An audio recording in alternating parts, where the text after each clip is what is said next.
सभी का आपके अपने YouTube चैनल टेक्निकल हेल्प गुरु में। आज हम सीखने वाले हैं इस प्रैक्टिकल में मल्टीमीटर का उपयोग, कि मल्टीमीटर को किस तरीके से यूज लिया जाता है।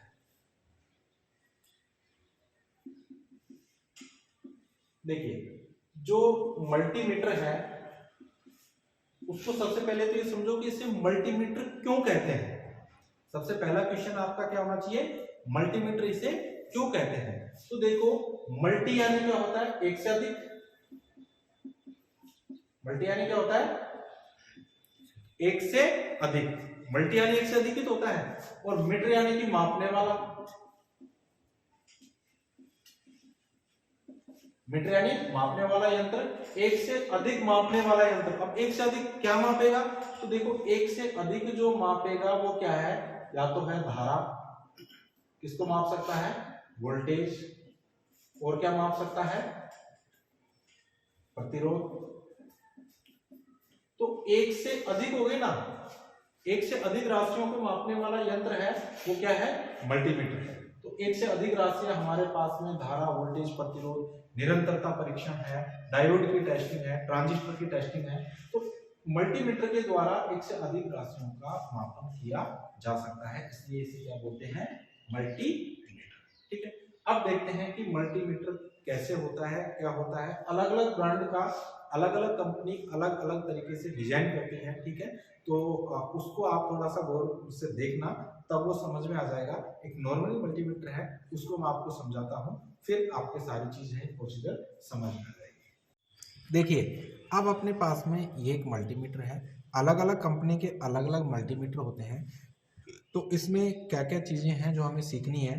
तो देखिए, 3 टर्मिनल हैं जहाँ पर ये कनेक्टिंग लीड्स ये लगाई जाएगी। तो देखिए, एक होती है ब्लैक कलर में, एक होती है रेड कलर में। ब्लैक वाली हमेशा, यहाँ पर देखिए ये वाला जो टर्मिनल है ये कॉमन का है, और यहाँ पर जो है मिली एम्पियर वोल्टेज और प्रतिरोध मापने के लिए, एम्पियर 10 एम्पियर तक की धारा का मान मापने के लिए यहाँ पर लगेगा। तो अब कॉमन वाला है, तो ब्लैक जो लीड है वो कॉमन वाले पे लगा देंगे, ये स्थिर हो चुकी है। अब अपने पास में 2 टर्मिनल बचते हैं, तो इसमें कौन कौन सा संयोजित करेंगे। जब हमें मिली एम्पियर या वोल्टेज या प्रतिरोध मापना है, तो ये जो रेड वाला टर्मिनल है इसको कहाँ लगा दोगे, लीड को, कनेक्टिंग लीड को इसमें लगा दोगे। ये पूरी तरीके से अच्छे से लगी होनी चाहिए।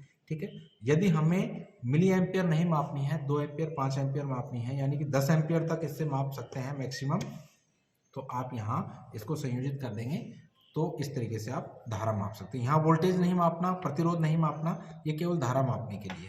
तो अभी हमें कॉमनली जैसे मापना है वोल्टेज, तो इस तरीके से लगा दिया हमने, और ये जो दोनों लीड है ये वहाँ पर सिरों पे लगाई जाती है। अब देखो, ये रहता है नेक्स्ट स्टेप में अपने पास में रोटेरी स्विच। रोटेरी स्विच में ये एक टर्मिनल है, यहाँ पर देखिए निशान है, ये निशान जहाँ पर रहेगा उस वैल्यू को रीड करेगा ये। ठीक है, अब जैसे अभी कहाँ है, ऑफ है, तो यहाँ पर देखिए कोई जो हलचल इसमें नहीं है, ऑफ है ये बिल्कुल।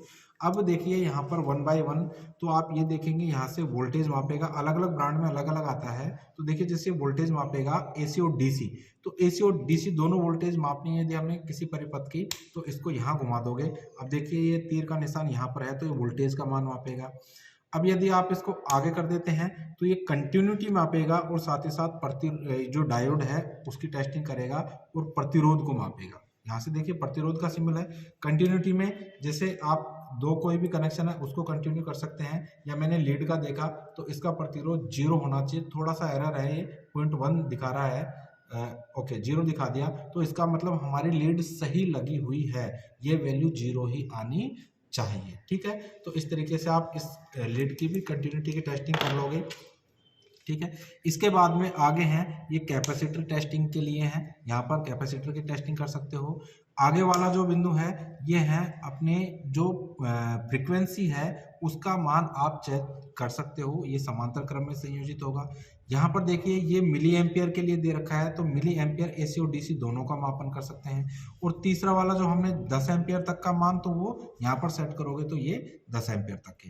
जब एमीटर की तरह यूज करेंगे तो इसे श्रेणी क्रम में लगाएंगे, वोल्टमीटर की तरह यूज करेंगे तो समांतर क्रम में लगाएंगे, और प्रतिरोध मापेंगे तो समांतर क्रम में लगाएंगे, यहाँ पर आवर्ती मापेंगे तो समांतर क्रम में लगाएंगे। तो ये क्रम याद रखना, अन्यथा यदि आपको मापना वोल्टेज है और आपने श्रेणी क्रम में लगा दिया तो दिक्कत हो सकती है, और आपको यदि क्या मापना है, करंट मापना है और आपने समांतर क्रम में लगा दिया तो जल जाएगा। यह हमेशा सावधानी रखनी है इसकी। अब मैं आपको यहाँ पर माप के दिखाता हूँ क्या वोल्टेज, तो मेरे पास में ये सप्लाई बोर्ड है, इस बोर्ड में सप्लाई आ रही है, तो कहाँ सेट करूँगा मैं इसको। तो देखिए दोस्तों, इसमें तो कोई रेंज नहीं है, सीधे ही वोल्टेज का है। कई जो अलग ब्रांड के मल्टीमीटर है उसमें अलग अलग रेंज आती है, तो उस रेंज में जैसे यहाँ पर ओम की रेंज है तो कितना है, 20 ओम, 200 ओम, 100 किलो ओम। यहाँ पर जैसे हो सकती है डीसी वोल्टेज मापने के लिए ये इस तरीके से इसमें वैल्यूज रहती है, जैसे 20 वोल्टेज, 200 वोल्टेज, 600 वोल्टेज। इस तरीके से एसी मापने के लिए आपको इस तरीके से दिया जाएगा, तो इस रेंज में आप 230 वोल्टेज तक और 500 वोल्टेज तक माप सकते हैं। तो आपको सेलेक्ट क्या करना है, जैसे 230 है तो 0 से 230 वोल्टेज तक तो आपको यहाँ सेट करना है इसको, और यदि 235 वोल्टेज की बात है तो आपको ये मान मैक्सिमम मान है, इससे अधिक इस पे सेट नहीं करेंगे। यदि 235 मापना है तो आपको फिर 500 पे सेलेक्ट करना पड़ेगा। तो ये जो वैल्यू आपको वहां पर दी हुई है, जैसे यहाँ पर अपने पास में वैल्यू आपको दे दी 20 वोल्टेज डीसी की मापनी है, अब आपके पास में 25 मापनी है और यहाँ पर 50 वोल्टेज है, तो 0 से 20 तक तो यहाँ माप सकते हैं, लेकिन यदि 25 है तो आपको सेट यहाँ पर करना पड़ेगा। तो इस तरीके से आप इस सिंबल को अच्छे से देखें, एसी मापनी या डीसी, इसका अच्छे से पता लगा लें। अलग अलग मल्टीमीटर में अलग अलग तरीके से होता है।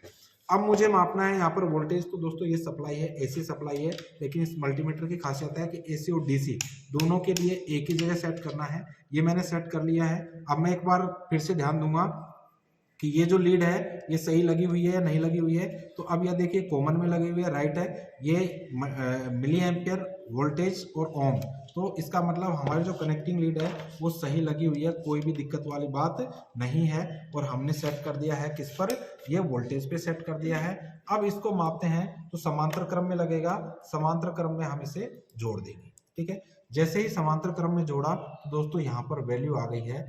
अब ये वैल्यू कितनी आई है हमारे पास में, तो इसको अपने रेंज जो है वो ऑटो पे छोड़ दिया है आपने। ठीक है, किस पे छोड़ रखा है, ऑटो पे छोड़ रखा है। तो ऑटो से पूरा है इसका वैल्यू आ जाएगा।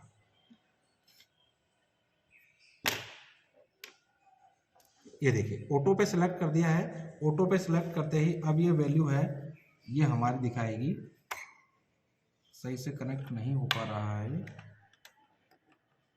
ये देखो ये आ गया 242 वोल्टेज। तो हमारे जो वोल्ट मीटर है इससे हमने टेस्टिंग कर ली है, इसका मान कितना है अभी 243 वोल्टेज है, ये आ गया। तो यहाँ पे अलग अलग फंक्शन होते हैं। अब इसमें सेलेक्ट का है तो ये सेलेक्ट कर दिया आपने, ये कहाँ है, ऑटो पे है। 243 वोल्टेज किसका है, एसी का है, ये एसी वैल्यू आ रही है, तो एसी का ये मान है वो दिखा दिया है।